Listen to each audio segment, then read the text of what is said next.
Good afternoon, everyone, and welcome. My name is Jennifer Bober, and I work in marketing and communications here at Renew International. We're thrilled to have you with us this afternoon for our webinar, Small Groups Big Impact, Reconnecting the Parish in the Wake of COVID-19. As we begin, I just want to do a little housekeeping here and let you know that this webinar will be recorded and that we will be sending the recording out to you as in a day or so. And then also we are going to have a Q&A at the end of the webinar, but please find your question box now, and as you have questions, put them into the question box, and I'll then feed them on to our panelists. So to introduce our panelists today, we have with us Sister Terry Rickard. She's the President and Executive Director of Renew International. And you kind of get into it because you didn't know you were going to get two panelists. We're thrilled to have Ted Musco with us. Ted is most recently from the Diocese of Brooklyn. He's did a lot of great work there, last as the Secretary of Evangelization. But now he is with us at Renew, and we are thrilled to have him as we discuss small groups in the wake of COVID-19. And I know that we have a lot of people who are very familiar with small groups. There are a lot of very familiar names on the registration list, but for those of you who aren't familiar with small groups, what we're talking about is people who come together, who gather in a group, 6 to 12 people. It's prayer, it's scripture, it's reflection, it's talking about faith and faith sharing, and all of it with the intent to build our discipleship and help us take our faith out into the world and connect our faith and our life. So now that we have our panelists here, I will start out with a question. So parishes are, we know in the wake of COVID-19 have started to reopen. They're having online masses. Do you think that's enough right now? What do you think, Terry? Yes, okay. So first of all, great to be with you all, and so happy to speak about this topic of the impact and the power of small groups.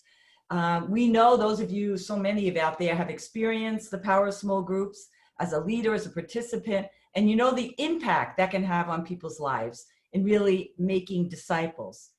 I'd also like to say in wake of the COVID, I call it Corona time, that for us in church ministry in the church, it's also an opportunity for us to do new things, to break beyond all kinds of barriers. Sometimes it's hard to do new things. People say, oh, we're not ready for that. Well, we need to do new and creative things to minister to the people today. So when a lot of people in parishes made that shift, maybe never using technology before or limited, but so many pastors and staff rose to the occasion and began with virtual masses, and for using FaceTime, using Zoom, all the different live streaming, learning. And every week, as I continue to view Mass online, you see the improvements and how much better and engaging those services are. And now we've moved to online. The percentages across the country right now are anywhere in terms of in-person people attending, 10 to 30%. And of course, as the virus goes up and down in different parts of the country, that number continues to change. So, and also what's interesting is that there's a lot of new people that we think maybe didn't go regularly to church. I mean, there are some churches that are actually having double the amount virtually.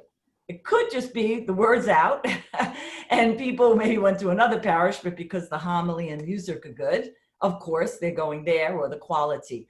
But I do think from talking to people and my own experience that there are people that maybe were not going to Mass regularly, but because of the fear, the anxiety, really has piqued their desire and hunger for God. So all good stuff, virtual Mass, all the planning into the in-person, but it's not enough, there's tremendous pastoral needs out there. People need a sense of community, a sense of belonging. People stress, my own, I'm sure all of you, doesn't it feel like everything takes double time than what we had before? So many unknowns, and people need the parish community to support them. I would say too, just picking one of these things, and we're going to talk later about what are clear or more prominent pastoral needs in light of COVID. I would say that people that didn't get to visit their loved ones as they were dying, couldn't be there when they were buried. There was no sense of closure. I mean, so that's just one of the many things. We can't just say, oh, we'll have a memorial mass when this is over, or we'll restart small groups when this is over. Now is the day of salvation, and now we need to be continuing to do creative things, particularly through the methodology of small groups, to reach people where they are at now and to support them. I don't know, Ted, if you have anything to add to that. I know Jennifer's got other questions, but. Sure. Well, I want to begin by saying that I'm delighted to be with all of you today, and certainly to go along with what Sister Terry was just saying. The needs of the church always are great, and in these particular times, we have especially careful attention given to how we can reach out to those people so that they don't feel as though we've simply closed up shop and gone home. During the first part of the pandemic in March and April, I think everyone was searching for a way in which to stay connected to their people. So as a catechetical leader, as a school principal, as a pastor, we tried to figure out how can we continue to minister to the people that we were previously connected with.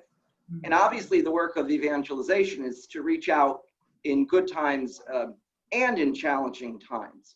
So the needs of the people, our needs, are extremely challenged because the regular ways in which people meet, the regular ways in which people communicate are hindered. However, what I found is that some people enjoy Mass online. Some people enjoy meeting people, different kinds of people, people that they may have not met before online. That the digital world that many people were afraid of in the past is becoming less threatening. And I would say to the catechetical leaders these past few months, we have to get over our own fear of using the gifts that God has given to us preceding these times, but especially in these times, to go beyond our comfort zone. So there's lots of challenges out there. I think Renew, even before the pandemic, had great resources, and I know that we're in the process of using those resources to try to convey to you the importance of the small group process in particular. Great. And we at Renew have always, felt that small groups are a very important process. Do you think that they're more important at this time? Yeah, absolutely. Because again, what small groups do is they form disciples, they support people. And I think now you can, certainly people who are sick need medical attention, but there's a spiritual and emotional emptiness that we need to reach out to. And for sure, small groups are a powerful way to do that. Like you said, pre-pandemic, but particularly in the pandemic. I don't see us doing these large gatherings anytime soon. So to be able to meet in small groups, both virtually and with social distancing and mask and other ways. Some people have been meeting outside. People have been letting us know how they're gathering. Most online, some by a conference call, who are less able to use the technology, but we keep pushing that, as Ted said, to help people to do that. And for some people, outdoors. I mean, many of you socially have done that. Sit outside, share. So I think that we can't put church on hold. And it's not enough just to gather virtually or even in person on Sunday. What are other things that we can offer, particularly small groups during this time? Well, and Terry, you talk about what some small groups are doing. I think it would be wonderful if our participants would share with us, you can put it right in the question box, what you are doing with your small groups or what you are doing to try to maintain community. And we'll take that information, we'll put it together, and we'll get it back out to you. So it's a way to, you know, help get things out to the community. So you talk about the needs that people have during the pandemic. What are you seeing as the pastoral needs that are being created by this situation? Well, one of the things that's tremendous is the sense of people feeling, you know, alone. Anxiety is very high. And the whole grief thing. I mean, it's interesting because other than churches, are reaching out to people who have lost loved ones. I was reading, I don't know where I read it, but something like a story time that people could to gather. And I'm thinking these are the kinds of things that, and I know some parishes are doing it, but that we need to be doing across the board. The same brainstorming that we've done to make sure it's every other pew and 6 feet apart and the way, you know, the priest wears the mask. We need to be gathering people and saying, okay, how can we reach out to those who are angry, who are guilty because they weren't be able to be there for their loved ones? How you got to continue to baptize and people and receive them into the church. We can't put it on hold. So I think that kind of creativity, and I would say again, all those kinds of things, when we talk about small groups, in a particular way at Renew, we talk about small communities meeting, but then it's also, you can use it for baptism prep. Certainly that's the RCIA model. You know, we often say in Renew to move from committees to communities. And the online venue is, the digital world is a great opportunity to do that. And I think as Ted said earlier, it's things we can do even after post-pandemic, because people are going to be much more used to that and comfortable. I don't know, Ted, is there something you'd like to add to that? Yeah, for years and years, as far back as I can remember, people would complain that parents weren't involved in the religious education of their children, and people basically went to Mass and dedicated that hour to God during the week, but did very little. And I think if we can look at a benefit of this time away from our normal procedures, we have seen parents become more actively involved in the faith formation of their children, partner with parish people, parish leaders, catechists, teachers in the Catholic schools.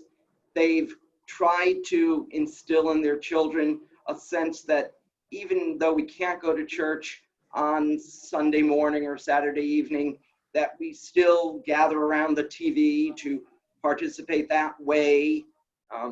Many, many opportunities for the elderly, for example, who have not been able to get out to go to the church, now can view the Mass online, feel connected that way. They can type in their comments. Small groups, sometimes people would say, well, I'd love to participate, but I can't leave the house at night, and that's when the small group meets, or there's no group that meets close to my home. So now they have an opportunity to use modern technology. One of the most important points, I think, is all of this now is developed in the time when Pope Francis just issued the new General Directory for Catechesis.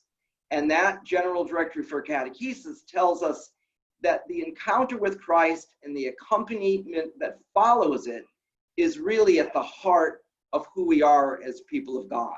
We need to encounter the living Christ in whatever way we can, and we have to accompany others to that joyful union.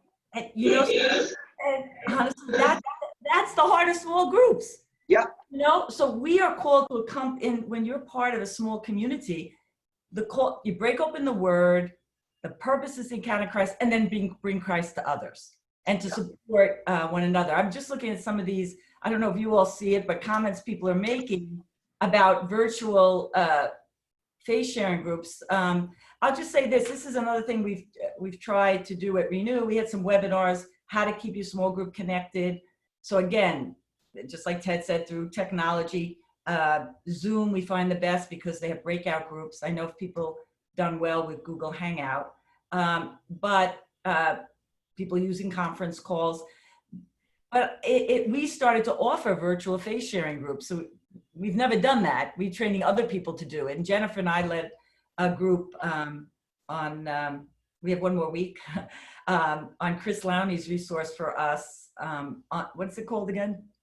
What Me Holy. What Me Holy. It was fabulous. Like it went right out of my head. But anyway, we talked about it at our 11th gathering, how we really felt, many of those people, well, I know Jennifer, but the rest I didn't know.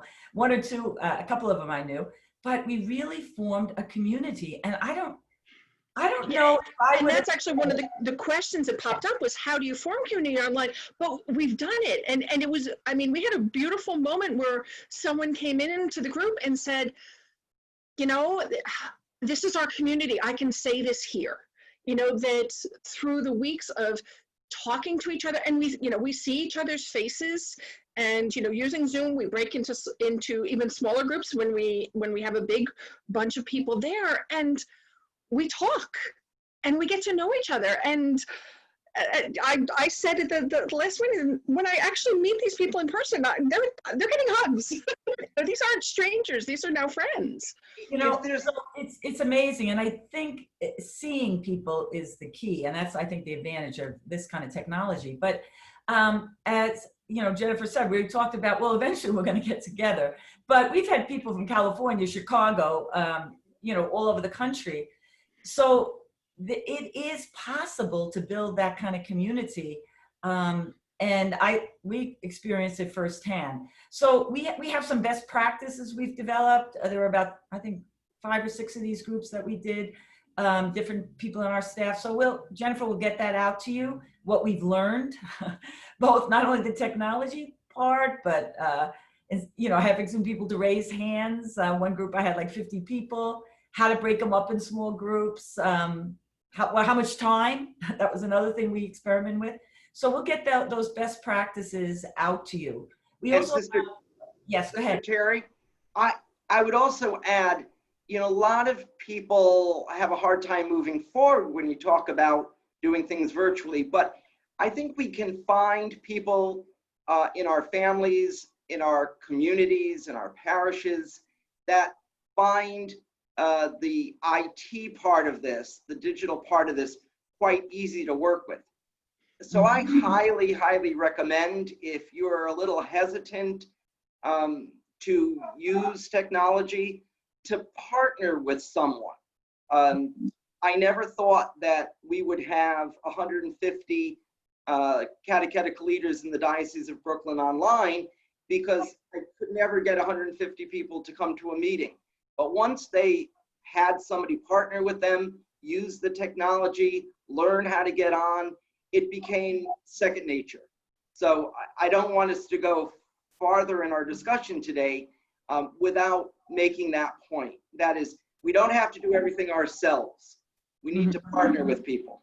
And the truth is, people want to learn the technology. I play golf, and there's 50 women in this golf group, and many of them are older, So we did a little Zoom thing just to reconnect. Was in the midst of the lockdown, and you cannot believe how people, a lot of them was their first time. They were so excited because they have grandchildren, and they want to be able to use that technology.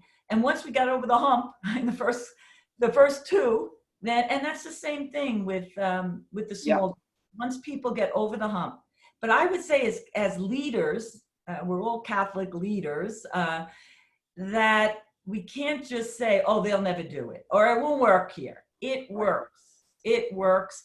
You have to get over your own stuff and move forward. I just want to respond. I saw a lot of you talking about how someone said this, and I think it's interesting, that they found the virtual more participation than they did when they were meeting in person. I find, we have a staff meeting every week now. We used to do it once a month, and we do it through Zoom. And I find people that didn't speak or more hesitant are speaking. So I don't know what that's about. Maybe we all have to go one after the other or something. And I found that, but in what we do when we're doing the small groups online, we start as a large group, do the prayer, do some, what's going on this week in your life, scripture, and then we do the reflection, and then we break them up in small groups, come back to do the action step. So people have in even the smaller groups, which would be like, we try to do 4 or 5 because the time, it's harder online and you want to do a shorter time. So people really were sharing very deeply, and I think the action steps people came out with to live the gospel. I think Father George is on here from the Diocese of Metuchen, and Yes. and he's in the midst of a rise in small groups, Spanish and English. And one of the great things he shared, and Mary Foy also, is those small groups as their action, their mission is they call parishioners. So they got the list, and people who couldn't get out, just saying, how you doing? So I think that's another powerful thing. There's so much ministry to be done always, but particularly at times. So to really challenge those of you who have small groups that maybe aren't thinking, they can't think of something, to really get out there, as simple of making those phone calls. And to remember, there's still people, well, there's in other parts of the country, obviously, there's people more sheltering in place, but there's people everywhere because of different, their age or some kind of health problem, they're continuing to shelter in place. So we need to make those phone calls. We need to minister to them, invite them to any kind of small group gathering. What I would say is anything you do, what we've learned, some parishes have done a town hall, little prayer and faith sharing on the Sunday Gospels. Try to keep that, I think, at about 50, so you can do multiple things. Something that's come up in both watching the questions and the chat is people asking, how do you get the people who aren't there in? And someone was also talking about a group that they have where the people who were already in the group are interested, but how do they move beyond it, that they had tried like social media outreach. But we know from Renew, best practice with small groups is what, Terry? Personal invitation. Personal invitation. That's the easiest thing. This is what the group is meant to me. But I would also say, when you're having those virtual, when they're having virtual mass, what a great opportunity for somebody to give some kind of testimony, the power of small groups. Just like we've done it, Renew for years, Sign Up Sunday, you could do that virtually and get people connected. So, but the first, Jennifer is absolutely right, person to person, making a phone call, and then make a plea, what a great opportunity to do that. Let me tell you another kind of, I think, a best practice if you want to expand your small groups or start it, is some parishes on Sunday are doing virtual coffee house. Now, Jennifer's going to try it in her parish, a virtual coffee hour. And then it also to invite people then to share on the gospel and the homily and connect it to their everyday life. So that's another great and easy. And I also found it helpful when you're speaking to people not to make it seem like a life sentence commitment. Say to people, and I think that's the value with a process like Arise, in that it's limited, 6 weeks, 5 seasons, and so on. So when you plan your small groups, try to give people the impression that it would be for a number of weeks. They can join for the series, but also in conjunction with that, be sure that you provide regular opportunities for small faith sharing groups. So not just you do this one season or this other, maybe Advent or Lent, and then people are kind of disconnected until the next one. I found very practically in Brooklyn and Queens that once people got involved in it, They liked the fact that they were, fairly short seasons, but that they could opt to join other small faith sharing groups as time went on. Yeah, and the truth is, Those two.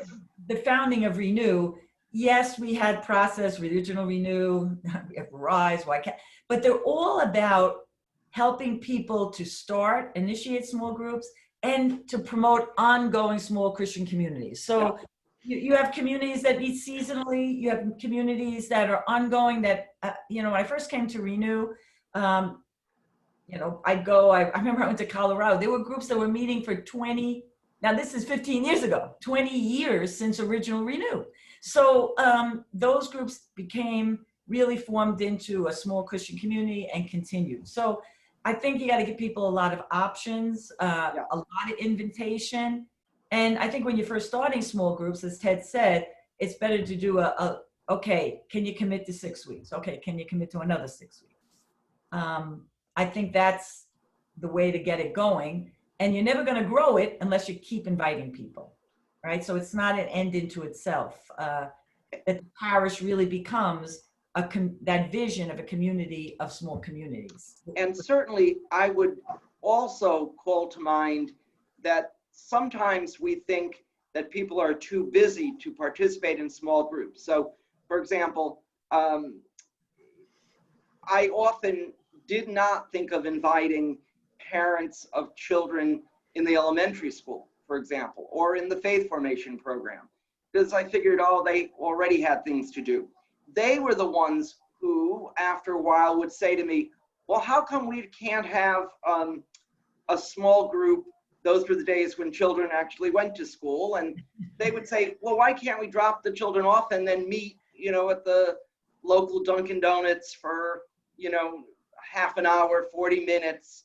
And that started a process of small groups as well, with mothers of small children.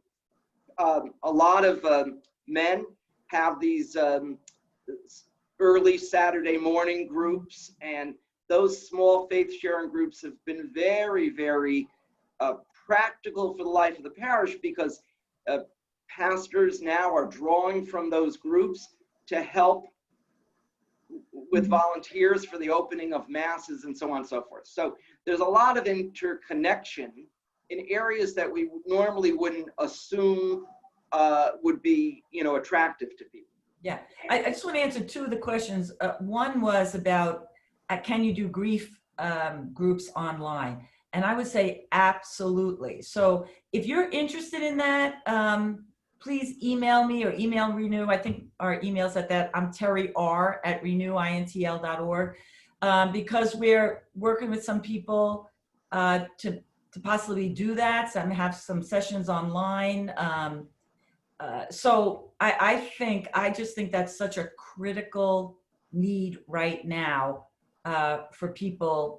So many people have lost loved ones, and all the anger, the guilt, all that. So anyway, and that's not going to go away unless people can work it through. So, and that's something, there have been several articles that I've seen, where they talk about kind of the silent victims of COVID-19 are those who are mourning with none of our rituals, which are so important to help us process our grief. So again, you can't put it on hold and say, well, we're going to get back to that in 18 months. And we're going to lose those people if we are not there for them and engage them and minister to them. Another question someone said about older adults that, or anybody that doesn't feel confident with the technology. I think first of all, to do the best you can to, like I think Ted said and Jennifer, have a technology buddy with them, work it through with them. And I find that most of them get it. Now, I do have a few incidents that I finally just said, just call the number, So if you're on Zoom, there is a telephone number. You won't see people, but you can talk on the phone. So that's one possibility. The other thing is one of our sisters, Sister Jen Schaff at Yale University, is the campus minister. And they have a very robust small group ministry program there for both the students, graduate students, and also parishioners. And what she said to me is the students they all went back to wherever they were, some of them international. She particularly ministers to the graduate students, and most of them were on Google Hangout. You know, they did their groups. But the parishioners, the older folks, they used a conference call. So there's many free conference call out there. So I would recommend that. But don't give up on the Zoom. I told you, I think this may be, of all the people, I'm like the Zoom czar in my congregation. So I think I've given up on 2, you know, just use the phone, you know. But the majority of people, if you work with them, The first couple can be a little, you know, but then they get the hang of it pretty darn quick. Yeah, but I think the thing is having a companion to work with them even before your first group meeting. Yep. You know, on the phone or and whatever. Also, sometimes with the cell phone, it's easier for people. And you don't get all the pictures in the same way, but it seems to be a little more simple for some people.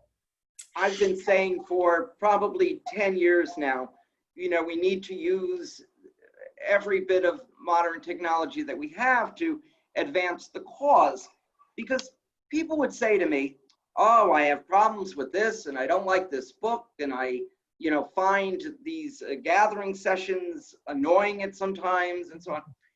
So now when we have an option to do something different, you know, I say to them, well, I'm just using your words, but in the past you told me that you didn't like what we were doing then, and now we have an option to do something different, and you're hesitating too. So it kind of pushes people to understand that if our world in the past was perfect, then we could be a lot less assured of the fact that what we're trying to do now will work. But I can certainly guarantee that if we just give it a try and we let people understand that we're all in this process together, we'll really do quite well. Yeah, I mean, I think, you know, with Ted's saying now, people are saying, oh, when people aren't ready, we're not ready. Well, now we have no choice. You're right. It's here and we have to do it. And that, you know, again, in any crisis, there's opportunities. I mean, whoever thought people would be handing out, you know, distributing communion as people were driving up in their car? I mean, unheard of. We couldn't even imagine it, right? So, you know, people who parish never use technology, having virtual mass and all those kinds of things, because it all happened in a month, in a couple of weeks. So this kind of creativity, this is a moment to just try anything. And we've got a wonderful comment here that says, one of the parishioners and his high school age son took it upon themselves to be the go-to people for tech problems with the older parishioners. And you know what? We always are looking for ways to engage young people in our churches and in our parishes. And one of the best ways is to give them ownership of something. And what better thing to give them ownership of than to be the tech support for the elderly or the, you know, those who are uncomfortable with technology in the parish, because young people today are so comfortable with the technology. What a great ministry for those kids. Exactly. And it's a great way for people maybe that haven't been so engaged, you know, so you find out who has those skills and then you personally invite them. Listen, we need your help with this, whether it be social media, whether it be getting people on Zoom or whatever it might be. The other thing I would say to you is, I have a friend of mine, I'm not going to tell you his name, who's a fabulous priest, but he's so cheap. I said, spend $150 for Zoom and let the free thing is 40 minutes. I mean, that's not enough. Buy a few licenses and you can share them and all of that. So this is an investment that we need to make. I mean, I think, Jennifer, you were telling me your parish, he never had the cameras. Now they're waiting for, they're going to have a completely remote controlled camera that's going to be set up in the gallery. And so that way they can continue the virtual masses as long as they need to. And they'll probably continue them, you know, ad infinitum, just because we do have people who are shut in. We do have people who are watching it. And the wonderful thing is that, you know, even within the live stream, there's a chat feature. And people are coming in and saying hello. People are wishing each other the sign of peace. People are, you know, saying, hey, have a great week at the end of Mass. And it really does, even just that little bit, it helps us feel connected to our parish.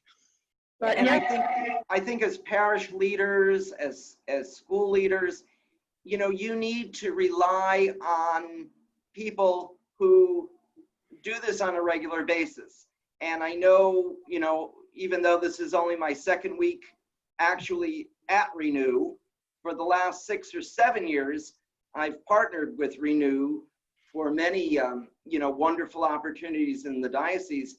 And we need to use the experts. We need to use the people who do this for a living, I like to say, to help us. So none of us online today should feel as though we're not adequate to do it, that we're not prepared to do it. That might be the case, but there are people out there, people at Renew, who can accompany you on this journey. And I think, you know, I want to speak for all of us at Renew that that's what we're here to help you with. Mm-hmm. And, you know, just as we're trying to put our ear to the ground, you know, what do people need right now to really reach out to people? That's why I'm interested in the grief. We're looking at some small group material around the racial issues. You know, so if you have any ideas, if you're struggling, we're here to help and try to reach out. And, you know, I think we have a great program for baptism. Baptism Matters. And it was all digital before the pandemic. Well, we've had a surge in people using Baptism Matters. And there's a small group component to it. So I think that, again, you can't wait to baptism until we can baptize. It can't be just like it was before. And even when the baptism, they might be limited, but you have to live stream it. You have to connect it to the grandparents. I mean, it's not just getting it done. And this is, like I said, a great opportunity, not only to do these new things during this time, but we're going to be doing these things post-pandemic, things we've learned, new creative ways. I think I was sharing with Ted and Jennifer, you know, my mom was the Renew coordinator in upstate New York in her parish and parish council. And it was so painful for her when she was dying not to go to Mass on Sunday. And, you know, she'd watch it on TV, but it's not the same as seeing the people you know and love and your pastor. I wish we had it for her then, and all the people that, you know, they move out of a certain area because their daughter lives in, I don't know, across the country. And they've been in that parish for 40 years, and then all of a sudden it's cut off. So for those folks to be able, post-pandemic, to be able to participate in Mass with the parishioners they know and love in that community. So, I mean, there's so many, even though we know this is a tough time, there's some learnings and opportunities. I want to say and I was going to say, one of our donations, Jennifer. So that's the other thing, as someone was just saying, they're getting more donations now than they did before. But they're doing it the right way and digitally. And I'm telling you right now, those parishes that went full head on into online giving are doing a heck of a lot better. And others are now beginning to catch up. So again, sometimes when we are pushed, we'll do things that we keep saying, oh, maybe tomorrow our people aren't ready. Listen, they're ready, and we need to be doing the things we need to do for healing, for preaching the word, sharing that word, and turning churchgoers into disciples. And it's never too late to start. I think that's important to keep in mind. And it doesn't have to be either or. You know, when you look at something from a planning point of view, it doesn't have to be either I do all small faith sharing groups or no faith sharing groups. I think you have to, you know, use your planning skills, use the skills of others, and see how maybe you could start small and see how those groups go. Pilot a few small groups if you haven't done them before. But if you don't do it, you're never going to see the benefits of it. So just in light of that, as we kind of segue, you know, I will say there's like three, when you're looking at strategies to start or grow small groups, the first one is that sense of the why, you know, to have a vision of what you want in the parish, you know. And for us at Renew, it's the parish is a community of small communities. And then to be able to have a strategy, as Ted said, to organize and build those small groups. And the third thing, it's leadership, leadership, leadership. We need the leaders in the parish behind it, speaking about the power and the impact of that. And obviously the people that are involved in the small groups, inviting others. And it's never enough. It's not, so we have 10 small groups. You want to keep growing them, both in their discipleship, deepening it, keeping them all connected to the parish, but also then each season continuing to offer different things and growing. Next week, Paul, one of our staff members, will be presenting something new, and this is what people have been asking us for, Small Groups 101. There'll be a website, there'll be training, there'll be an expensive online, and we'll help you to get your small groups going and to grow them. So that will be very specific about that new process. So I think Jennifer will tell you a little bit more at the end.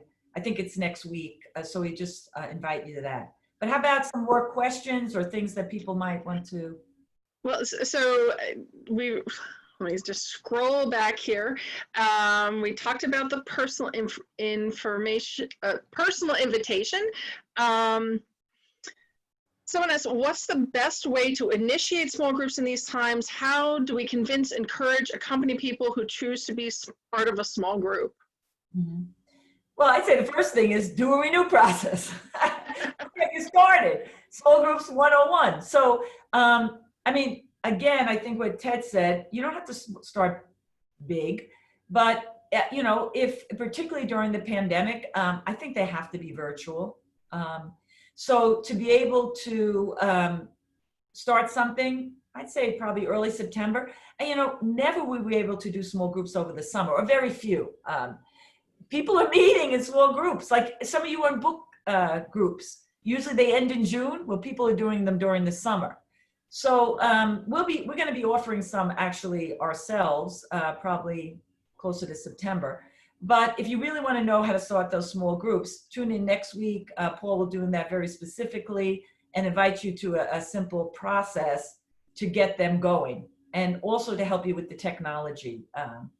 I would say one thing you said about encouraging those already in small groups, I would make sure that I would get those leaders together and encourage them to restart in September. Do not wait. You know, some people say, oh, maybe I should wait till Lent, or maybe, listen, this could be another 18 months and you're going to lose that. So don't lose it. Stay connected to small group members. I would be telling those small group leaders, call people, email, be for each other, and then say, we're going to restart. I don't know, whenever you want to do it, right after Labor Day or whatever. Choose a Renew resource and get going on it. So, but again, if you really want to know the nuts and bolts, we're going to have a simple process to help you get it going. You know, Sister Terry, I just saw a comment, and it's something that I wanted to comment on before we left today. And that is, you know, in some places, you might need a blended model. In other words, they talk about blended school models and formation models, simply meaning that if you have the opportunity to start in the parish, there may be a point where that gets discontinued. We're seeing that all over the country now, things closing down. Or you might have to start virtually, but, you know, pray God at some point we're able to come together. So I think flexibility, and Paul will talk about that next week for sure.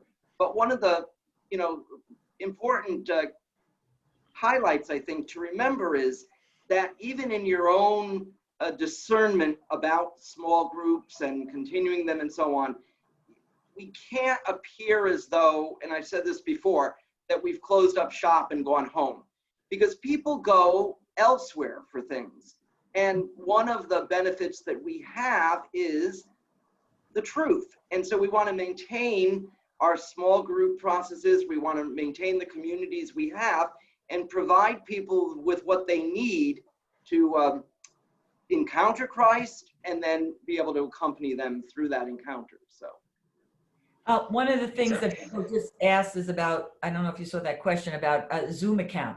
Now I'm not a Zoom reseller, but We actually moved from GoToMeeting to Zoom at Renew because of the small group breakout part of it. This is actually a webinar, which is different. A Zoom webinar is different than what many of you used to, that you see everybody's face and you can talk and break out into small groups. But as far as I know, if you just get one license, it's 150. Now, we have 10 or 12 licenses and we get a deal. So you can also do that, and it's a lot cheaper than that. So you have to, call there, find out. But the other part of the question the person asked, if you can share a Zoom license, so you can have, my parish is a Lady of Peace. You can have a Lady of Peace Zoom account. We just couldn't all use it at the same time. So if I had a Zoom group Saturday at 10, Ted could use that same account on Sunday or Monday or Tuesday, just not the 2 hours that I'm using or hour I'm using it, So depending on how many groups you have, but certainly today, you got to have catechist meetings through Zoom, you got to do religious ed, so you need a few of them. But if you're going to just do it for small groups, you can share those licenses. So just so you know that. And as Sister Terry said, there are other, platforms that you can use.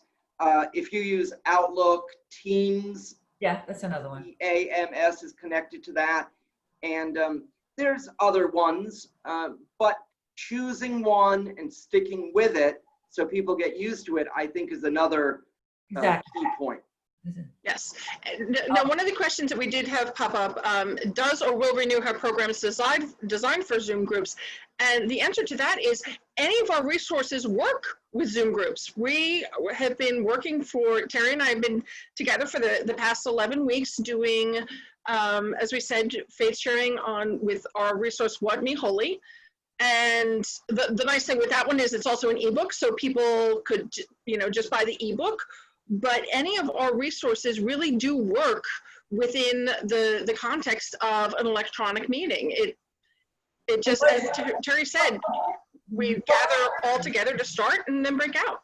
We'll give you the best practices on how to use those in Zoom. And we've learned a lot over these last 4 months. So, Yes. We'll give you the sheet on how does that happens. Also the other thing somebody asked is, or said, if I have a Tech Soup, I hope I have this right. Some of you that gives discounts to not-for-profits. Actually, and they'll even, some groups will give you not-for-profits, but not religious ones, but actually Zoom, we got a religious discount.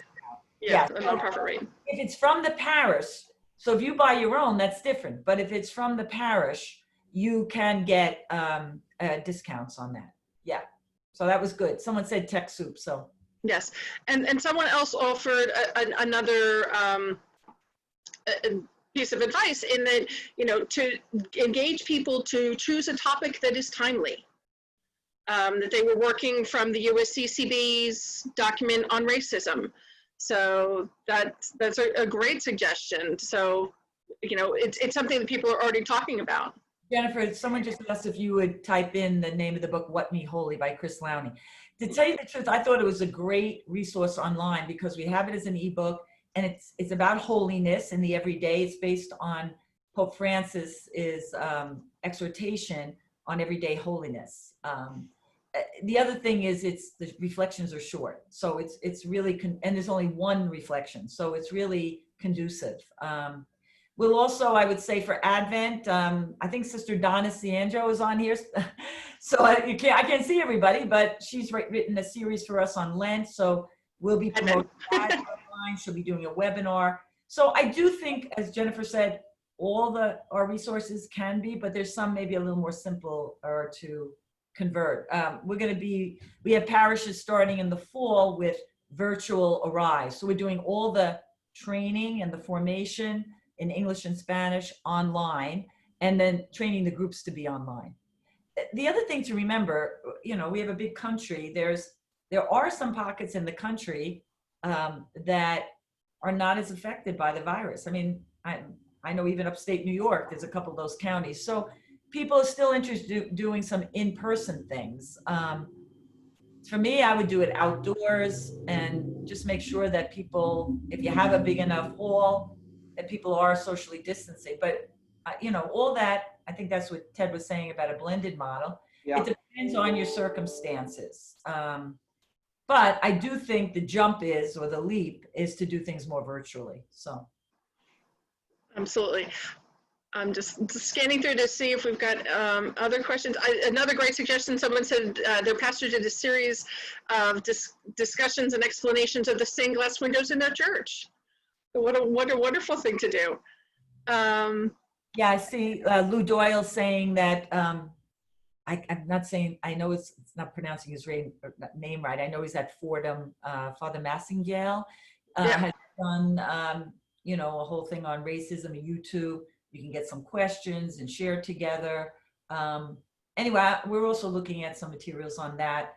Trying to do a lot of stuff that people can download, PDFs, or any of the new stuff we have coming out will be an ebook. We have a new book coming out from Sister Helen Prejean. Yeah, and how I mean, and the timing of it's been since they just had the first federal execution in 17 years. Yeah, so that will be coming out in the fall, and again, we'll have it as an ebook. It's interesting because we started ebooks, I don't know, 5 or 6 years ago, and we didn't sell very many. People said, I still want the book in my hand to do faith sharing.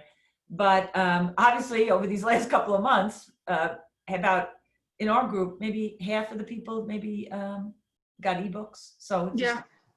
So even that, you know, is more appealing to people today. And I think speaking from experience, books are very important. So very often, you know, coordinators would say to me, well, I bought one book and I did this and they shared it. Books are very important, whether it's the ebook or the printed version. So I just want to put my plug in to be sure that people have the material that they need, because they use it after the small group process to go more in depth or to review. So books are very important. I also to prepare, Ted. I mean, that if people can read the reflections and the scripture beforehand, jot down some notes. You know, it's tough when people are busy and that, but it goes deeper. And then people can really have a deeper sharing. And then, of course, have that time to say, okay, in light of this, what's the action I'm going to take this week? And I also think that when Paul gives the small group presentation, he's going to talk a little bit about the fact that small faith sharing groups are not necessarily courses or academic work only. You know, there's a different aspect to it that's critical to our faith lives. And that's important to keep in mind as well. So, you know, I always say, and I think it's Sandra Snyder said this about scripture, it's information for transformation. So whether the way we read scriptures, it's not like, okay, historically, I mean, that's interesting. The Babylonians did this, or the temple was destroyed. Those are good things. But this is to look at the scriptures and church teaching, social justice issues through the lens of faith. And how is this going to deepen my call to discipleship and living the gospel, both at home, in the community, at my workplace, wherever I find myself. So Pope Francis just said in one of his recent documents, you know, a good conversation with a faithful person is better than any homily or text. Yeah. I thought that was interesting. You know, a person's reaction to something in creation can really help us to understand our relationship with God and how we can grow closer to him. So yeah, I think too that the focus on the word and sharing that, particularly at the time that we're kind of in this, a lot of people are not able to receive a Eucharist. So, you know, the nourishment from the word, I think is even raised up even more. I mean, ideally is word and sacrament, huh? But so many people are really, there's a famine or a fasting from Eucharist that need even deeper nourishing with the word of God. So yeah, I call it's a homiletic conversation, taking the word and applying it to our individual lives for the sake of others, right? As Dominicans, we say to contemplate and to share the fruits of your contemplation with others. And that's what we want as disciples. Absolutely. So we're getting towards the end of our time.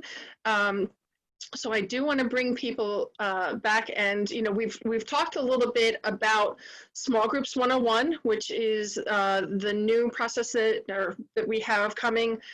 It is easy, flexible, online, fully supported. We've made sure that it's affordable. We do have kind of a microsite up right now to give you a little more information, renewsmallgroups.org. So you can check that out there and request more information about it. But then you can also, if you want to come next week to the information session that Paul's going to be giving on Small Groups 101. I will include the link for that into the in the email that will also include the recording for today's webinar. And we have, we thank you for being here. If you can support us, that would be wonderful. We're dealing with the same issues that everybody is during this pandemic, but we want to be able to keep bringing you free information and free resources like our webinar series like today. So, just go to our website. There's a nice big donate button. You can do that there. So, Jennifer, I just want to say one more thing. If there are resources or things that that we can be helpful with, or like someone said, do you have anything on faithful citizenship? We don't. We do have things on the environment, care of creation. As you know, thank you, Lou, for the shout out on that one. Be My Witness, evangelization. So we have a lot of different topics. So go to our website and you can look at our new bookstore. But if you have ideas or you think things that people are interested in, or it's really critical, please email us, and you can email Jennifer, and we'll be kind of looking at that, particularly during this time. That's why I really feel this call from God for us to do something with people who are grieving. So anything else you can tell me that's really important, we'll take that seriously. So again, thank you so much. And thanks, Jennifer. Thank you, Terry. Thank you, Ted. Thank you, Jennifer. We are so happy to have everyone with us today. And as I said, watch your email. If not tomorrow, probably Friday, you will get an email with the recording. I will include the link for Paul's information session so you can attend that. And I will try to put together everything that everyone has talked about with their ideas on what they're doing with small groups and what they have found has been useful. And we'll send that out to you as well. So thank you, everyone. Have a wonderful day. Have a great Bye-bye. day.